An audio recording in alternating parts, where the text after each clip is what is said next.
Hey friends, welcome back to Homestead on a Prayer. Today we are going to talk about some gift ideas for someone in your life that might be interested in herbalism, especially someone who is just getting started with herbalism. Now, of course, you can see I've got my Christmas tree up. We're getting close to Christmas season and a lot of people are thinking about Christmas shopping. And so these ideas would make great Christmas gifts for the budding herbalist in your life. But of course, these would be great gifts for any time of year. They'd make great birthday gifts. I'm just thinking of you gifts, really gifts for any occasion. And I'm just making it now because we happen to be getting close to Christmas, so it's kind of on my mind. So when you're just getting started learning about any new topic, for me, my number one gift idea is always going to be books. I know not everyone learns the same. I know not everyone likes books. And nowadays we have the internet, which is such a wealth of information. I mean, I love the internet and I love the way you can access so much information so easily. So that is a great option. But for me anyway, nothing beats just the comfort and I guess just the feeling of having a book in my hands and just knowing that I have all that information. So I have a pretty extensive herbal medicine library, but I'm just going to show you guys today just a couple books that are great for someone who's just getting started. So the first book that I'm going to recommend is a field guide to medicinal plants in your area. Now I'm located in the northeastern United States. So the field guide that I have here is the Peterson Field Guide to Medicinal Plants and Herbs of Eastern and Central North America. Now which field guide you choose may change based on where you're located. I believe that Peterson does also have a field guide for Western North America as well. And if you're located in a different country, I'm sure that there are some great field guides available for your area as well. Every time I mention a very specific product like this book, I'm going to link it in the video description so you can go ahead and check those out. I have a couple other suggestions that I'm going to make that are kind of more broad categories and I don't have a specific product for those linked. Every time I do include a link for a product, it is a specific product that I personally own and use myself. So this book is a great recommendation. If you are just getting started, one of the best ways to start is to learn to identify what already grows in your area. Now, of course, you do want to make sure if you are harvesting or wildcrafting something that's grown outside on its own without any cultivation, you want to make sure that you are 100% sure of the identity of that plant, and that is where a field guide comes in handy, especially one that is specific for medicinal herbs. So this is a great recommendation to start with. So for someone who's just getting started in herbalism, I will always recommend anything by Rosemary Gladstar. She is a great herbalist and she is a great herbalism teacher. She just takes this information and makes it so accessible. She gives real practical, down-to-earth recipes that the average person can really use. And so this is a great beginning guide. This is Rosemary Gladstar's Medicinal Herbs, a Beginner's Guide. And one thing I love about this book is that the first section of the book is talking about culinary herbs, the kind of herbs that you most likely have on hand in your kitchen anyway. And this is just talking about the medicinal properties of those herbs. So she'll mention thyme, sage, oregano, a lot of those herbs that we are really familiar with, that we're really familiar with when it comes to cooking, also have medicinal value. And so this is a great book to start with. Now, also by Rosemary Gladstar, we have Rosemary Gladstar's Herbal Recipes for Vibrant Health. I definitely recommend this book as well. As you can see, this is a little bit of a thicker book. She has a little bit more in-depth information and she goes into a few more, I guess, less familiar herbs in this book. And so this is great once you have a little bit of the basics down and you're really starting to branch out. But honestly, I mean, this book is not advanced at all. So just starting with this book would be great too. So I definitely recommend pretty much anything by her, but these two in particular I think are really great for someone who's just getting started. Now, kind of in a different vein of book, this is one other book that I would recommend. This is the Herbal Medicine Maker's Handbook, a home manual. Now, what I really like this book for, this book is really practical. It gives a lot of really hands-on how-to as far as the actual steps to making herbal preparations. If you want to make a tincture, if you want to make a tea, actually in herbal medicine, it would be considered either an infusion or a decoction, depending on the method that you're using to make the tea and the types of plant materials you're using. So he gives really great step-by-step information for making those, for making a tincture, for making a salve, all the different herbal preparations that you're likely to use regularly. He gives really great information about exactly how to do them. So I think he does have some information about specific herbs in this book as well, but the main reason that I love this book is because he gives, as I said, just so much practical information. So all of those books will be linked in the video description. Any one of those is a great go-to for someone who is just getting started with herbalism.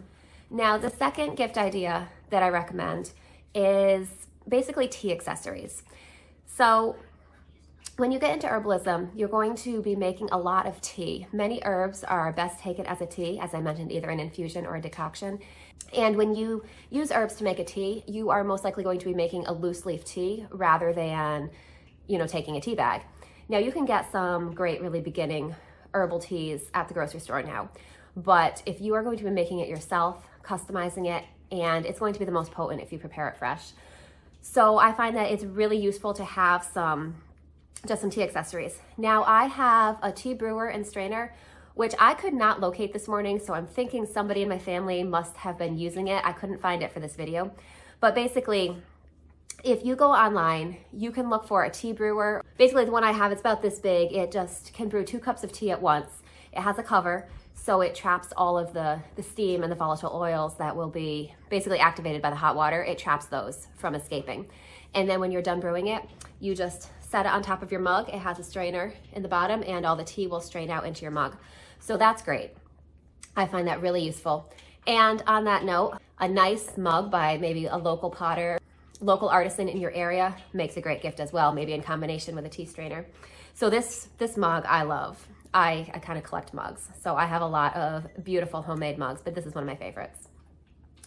So a couple other options when it comes to making tea are to have something like a tea ball, where you basically would just fill this up with your loose leaf tea, and then you just set it in your mug and let it brew, and it just holds all the loose leaf tea from getting into your tea mug. So that's a great option as well.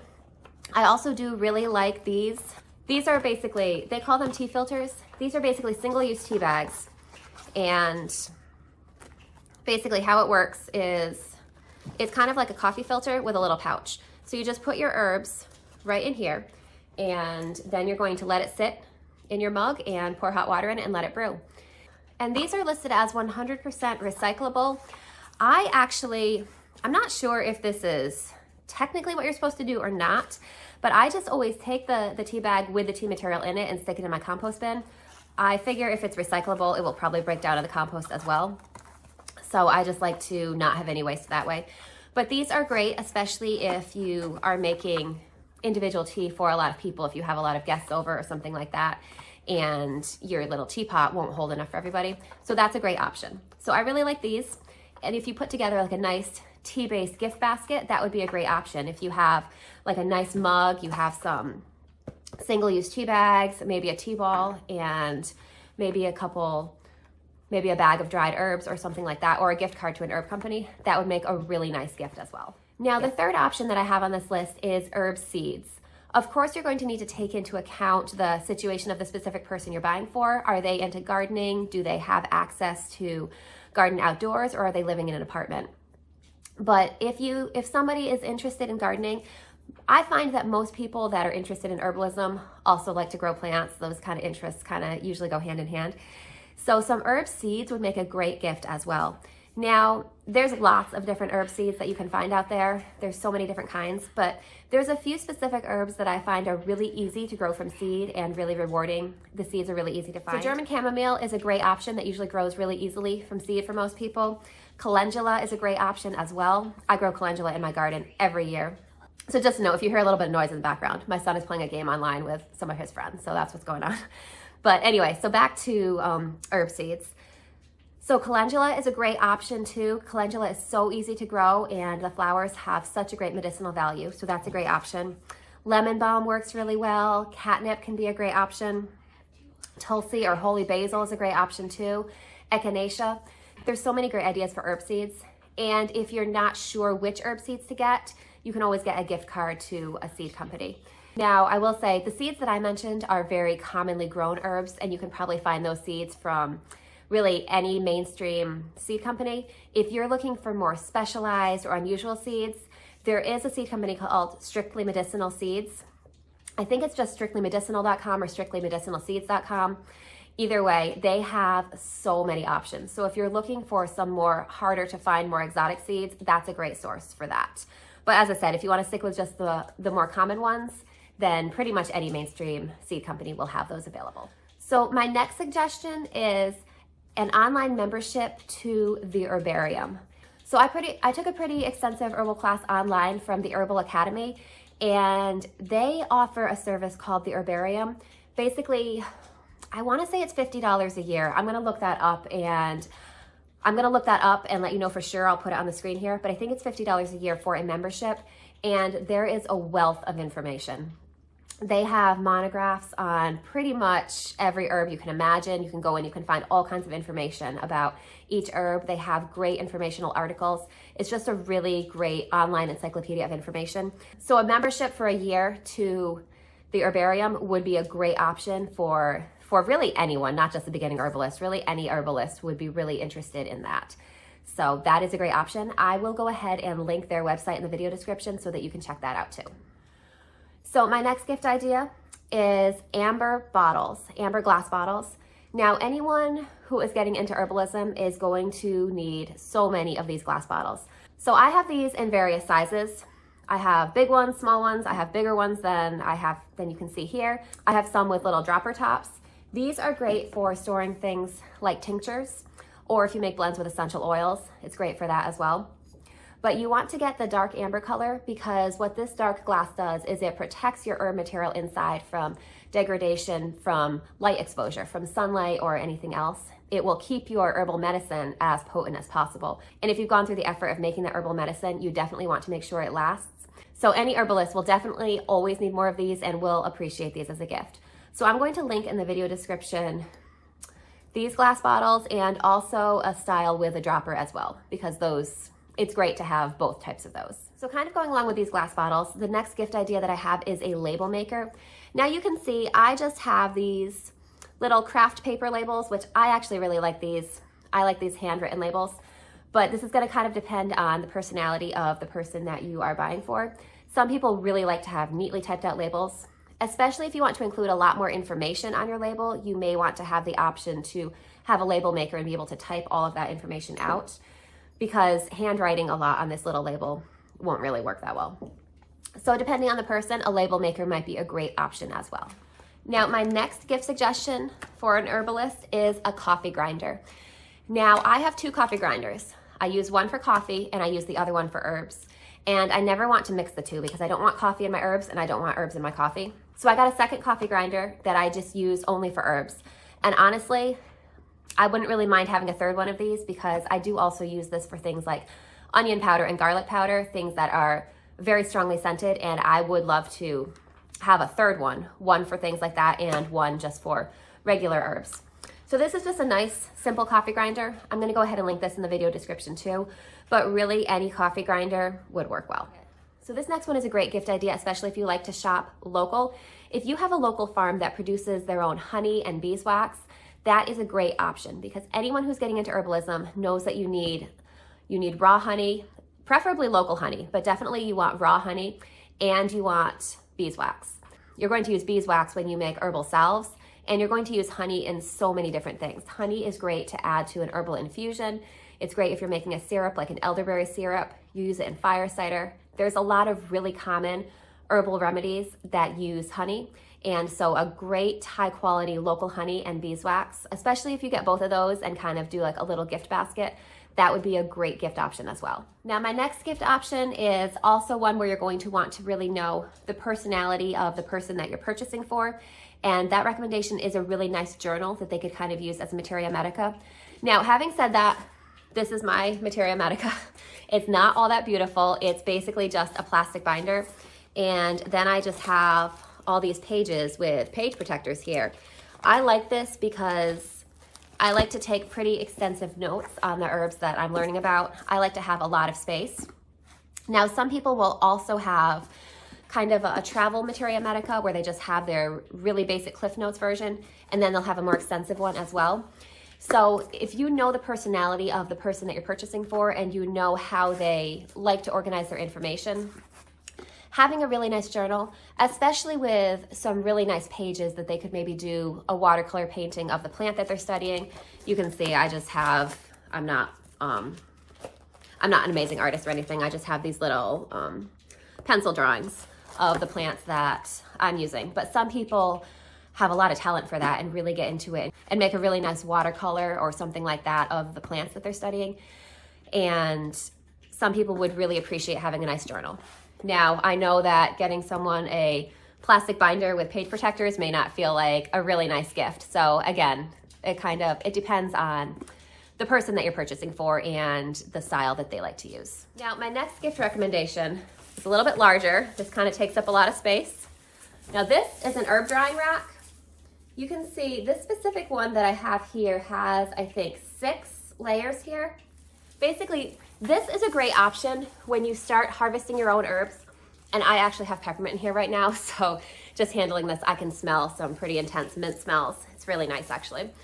So basically, this has 6 different compartments. Let me spin this around so I can find the zipper. So each compartment has a little zipper in it. You just open it up and there's a mesh screen inside. You store your herbs in there. And if you have several days in a row of nice warm dry weather, you can hang this outside and let your herbs dry. If not, if you have a nice dry spot in your house, that can be a great option to dry herbs in your house as well. Now, it does take up a bit of space.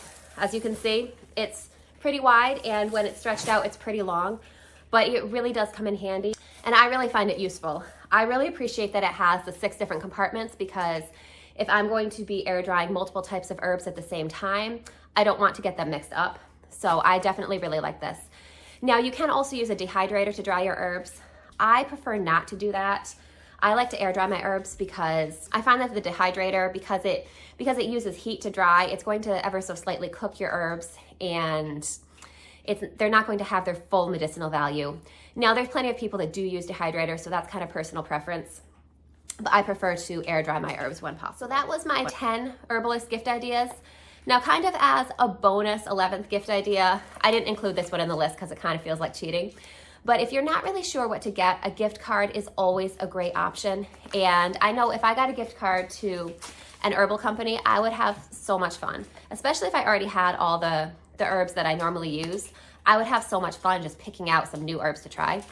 Now, a couple herb companies that I recommend and use regularly are Mountain Rose Herbs and Star West Botanicals. Those are probably my 2 favorite herb companies to get dried herbs from, herbs that I can't grow myself or that I can't forage myself.